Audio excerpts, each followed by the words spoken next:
Senators Alex Antich, Jared Rennick and Ralph Babbitt and former Senator Rex Patrick have all hit major obstructions in their attempts to get their hands on data that they know exists and which will shed light on the efficacy, or lack thereof, of the vaccines and their adverse effects. We are relying on these politicians to ultimately get their hands on this data because the mainstream media isn't interested. Here is what Tucker Carlson, a relatively lone voice on this topic, said on his show on Fox News on January 26. If you really want to understand how powerful Big Pharma is, consider the news that did not break today. The pro-transparency news organization, Project Veritas, just released an undercover video of a Pfizer executive bragging on camera about how his company conducts a kind of Frankenstein science, manipulating COVID viruses for profit, imperiling potentially the entire world, doing it in secret, possibly in violation of federal law, bragging about this. No other media outlet has covered the story at all. We checked.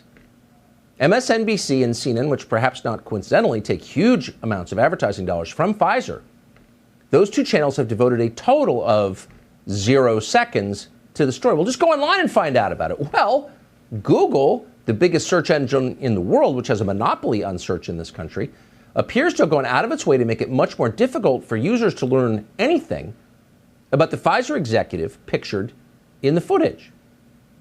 And so there is, in other words, on television and in most places online, a near total media blackout of this story.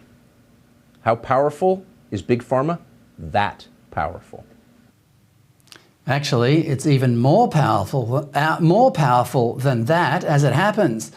As you've probably heard, Carlson was sacked from Fox News on the weekend, which Democrat presidential candidate Robert F. Kennedy Jr. says was at the behest of Big Pharma.